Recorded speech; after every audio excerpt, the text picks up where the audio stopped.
Mitanni, o reino esquecido do tempo. Entre rios antigos, desertos intermináveis e planícies que já foram palco de impérios, existiu uma civilização quase apagada da memória da humanidade. Um reino que ousou enfrentar o Egito dos faraós, que fez tremer os hititas e que resistiu ao avanço da Assíria, um império que dominou a guerra com cavalos, ergueu cidades poderosas e escreveu tratados diplomáticos que mudaram o curso da antiguidade. Seu nome era Mitanni, mas hoje, poucos sequer ouviram falar dele. Essa é a história de um império esquecido pelo tempo. O nascimento de um reino. No século XVI a.C., no norte da Mesopotâmia, nasceu o reino de Mitanni. Suas terras se estendiam desde as margens do rio Tigre até as planícies da Síria, alcançando regiões que hoje pertencem ao Iraque, à Turquia e à Síria moderna. A capital era chamada Huachucani, uma cidade que nunca foi identificada pelos arqueólogos modernos.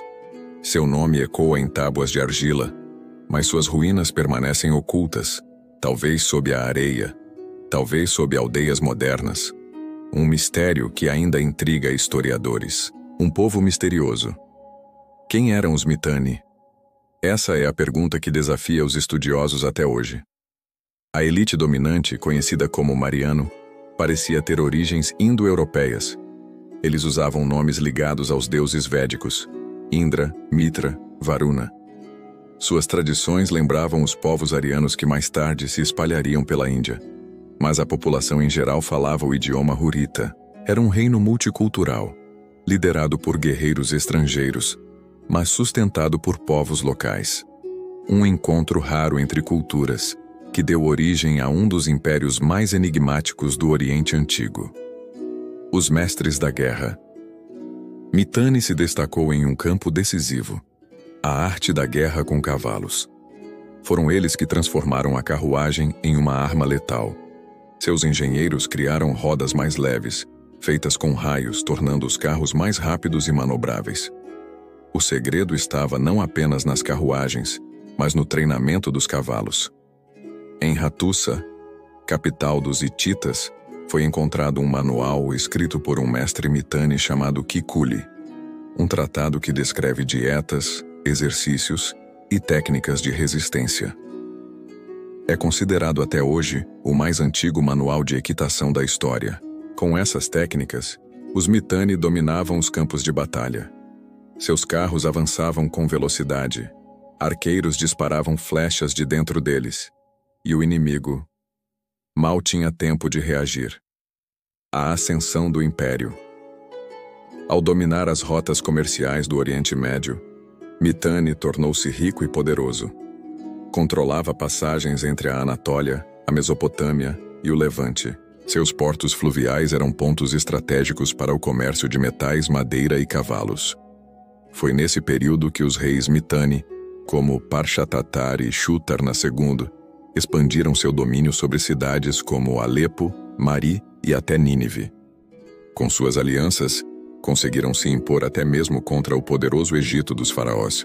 Por volta de 1350 a.C., Mitanni fazia parte do chamado Clube das Grandes Potências, ao lado de Egito, Babilônia, Assíria e os hititas. Não eram apenas guerreiros, eram diplomatas. Casamentos reais e diplomacia. As famosas cartas de Amarna, descobertas no Egito, revelam os laços entre Mitanni e os faraós.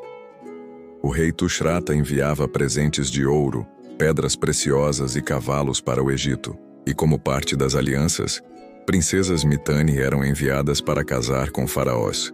A princesa Quilu-Epa, filha de Shutarna II, casou-se com o faraó Amenófis III, e sua filha, Tadu-Epa, também foi enviada ao Egito como noiva real. Alguns historiadores até levantam a hipótese de que Tadu-Epa poderia ser a enigmática Nefertiti. Embora não haja provas, a ideia reforça o quanto Mitanni esteve ligado ao coração do poder egípcio. As sombras da queda. Mas a glória de Mitanni não duraria para sempre. A partir do século XIV e V, fissuras começaram a aparecer no reino. Disputas internas pela sucessão real enfraqueceram a autoridade dos reis. Cidades começaram a se rebelar. E ao redor, impérios inimigos observavam como abutres à espera do momento certo. Os inimigos se aproximam. Os primeiros a atacar foram os assírios, que se tornavam cada vez mais poderosos. Sob o rei Assur-uballit I, eles invadiram territórios ao leste, enfraquecendo Mitanni. Enquanto isso, os hititas, liderados por Suppiluliuma I, viram sua chance. Eles intervieram nas disputas internas, apoiando príncipes rivais contra o rei legítimo, Tushratta. Logo, Huachucane, a misteriosa capital, foi saqueada. O próprio Tushratta foi assassinado, talvez pelo próprio filho em meio às intrigas. O fim de Mitanni. Sem liderança forte, Mitanni caiu rapidamente. Os hititas controlaram parte do território, transformando o reino em vassalo. Mas logo, os assírios completaram a conquista. O rei Haddad-Nirari I derrotou Mitanni e transformou seu governante em marionete. Seu filho, Salmanasar I, não teve piedade. Destruiu mais de 180 cidades hurritas, deportou milhares de pessoas e cegou prisioneiros em massa. Por volta de 1250 a.C., Mitanni já não existia mais como reino independente. Seu nome desapareceu das inscrições. Seus palácios foram engolidos pelo silêncio. O esquecimento. Por séculos, Mitanni desapareceu da história. Nem gregos, nem romanos lembravam de sua existência. Seu nome sobreviveu apenas em fragmentos de tábuas e documentos de povos estrangeiros. Foi apenas em 1887, com a descoberta das Cartas de Amarna, que o mundo moderno voltou a ouvir falar desse reino esquecido. De repente, os egiptólogos se depararam com cartas de reis que diziam: "Eu, Tushratta, rei de Mitanni." E o que parecia apenas uma nota de rodapé se revelou. Um império inteiro havia sido apagado pela poeira do tempo.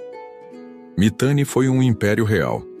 Controlou rotas comerciais, criou tratados diplomáticos, treinou cavalos como ninguém e se uniu até ao Egito dos faraós.